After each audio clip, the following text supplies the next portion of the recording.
You know, I've seen this picture floating around of Maxi Kleber working out, and not to mention looking pretty jacked, and it kind of got me thinking, if they don't trade him and if they actually keep him, could they get more value out of him, and actually could it be a good move for their team? Or even apart from Maxi Kleber, talking about the other expiring contract that often gets thrown in trade talks, that being Gabe Vincent, could they keep him, should they keep him, and might it actually not be as bad of an idea that we might be thinking? We're going to talk about that today and actually look on the flip side of it. Not trading them for once, not hopping in the trade machine and combining both of them for a mid-sized trade or maybe a couple trades, but to actually talk about keeping them and if they might be able to offer some value on the court. Now let me be clear, I'm not saying they shouldn't trade them. I think it might have to come to that, at least one of them for sure, with the holes that the Lakers have left, one of which being a 3-and-D wing for their team, ideally to put in their starting lineup and kind of make the fit better for Luka, LeBron, and Austin Reeves, not having them take on a tough defensive matchup, or maybe for a backup center, better point of attack defender. I get it, they might have to be traded and probably one of them likely will need to be traded, but if they at least temporarily keep them or keep one of them, I think there might be some hidden value here that really hasn't been talked about that much. So again, we're going to do that today. And starting with Maxi Kleber, coming off the worst season of his entire career by far, only averaging 3 points per game, 3 rebounds per game, 1 assist per game, and shooting a paltry 38.5% from the field, and an even worse 26.5% from 3. Again, by far the worst of his entire career here, having another injury-riddled season, only playing 34 games and didn't play a single regular season game after being traded. Kind of came back in the postseason for I think 5 minutes in Game 5 of the Lakers' playoff defeat to the T-Wolves, but obviously went through another bad year and another injury-riddled year too. So I guess only going up from that point, and that maybe could be something the Lakers need here. I mean, with a healthy Maxi Kleber and what he's I guess offered in the past, that's something they really don't have on their team right now. A guy that can play at both center and power forward in pretty much every matchup, offering both a little bit of rim protection and switchability at the 5, then on top of that, being a good floor spacing threat.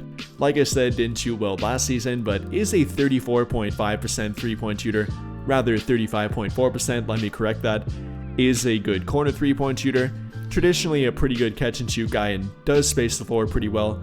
When he's at the 5, he really stretches the floor and brings that opposing big man away from the rim, often helping Luka Doncic, and that's why they played well together and have played together for so long at this point. That might be something that we're not factoring in here.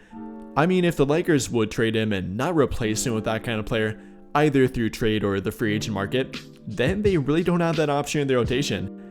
I mean, they're not getting that with DeAndre Ayton, not getting that with Jackson Hayes, obviously not getting that with Trey Jemison or Christian Koloko if they bring him back.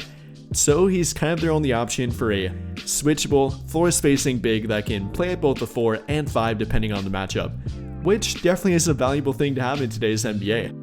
Whether you're talking about playing a small ball team like Golden State, that's a matchup where Kleber can definitely play the 5 for them and actually be a pretty big 5 in that matchup, or then play against a really big team like the T-Wolves or the Rockets, for example, maybe having Kleber as a power forward option in that kind of matchup, stretching the floor but also offering some additional height and length at that power forward spot.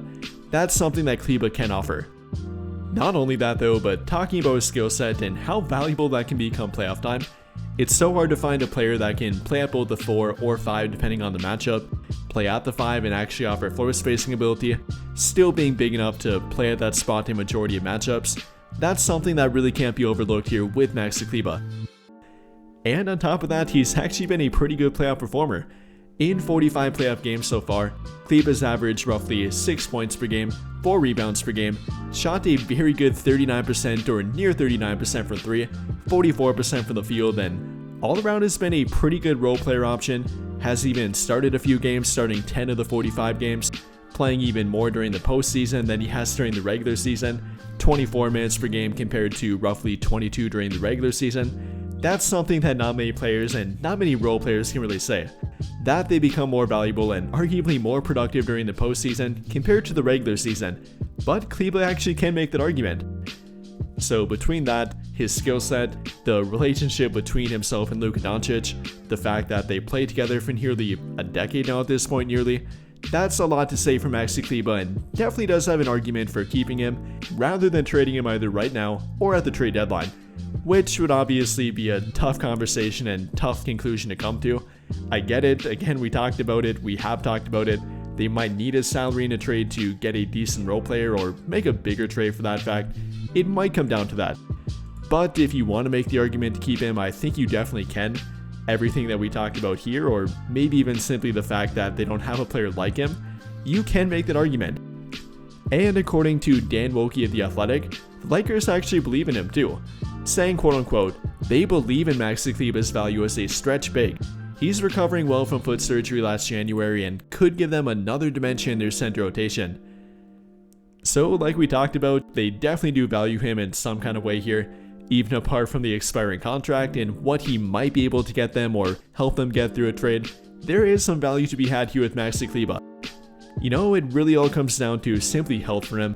Like I talked about, only played 34 games last season, but even beyond that, has not hit the 50 game mark in roughly 4 years now, going all the way back to the 2021-22 NBA season, where he only played 59 games and 50 the year before that one, only averaging roughly 45 games per NBA season.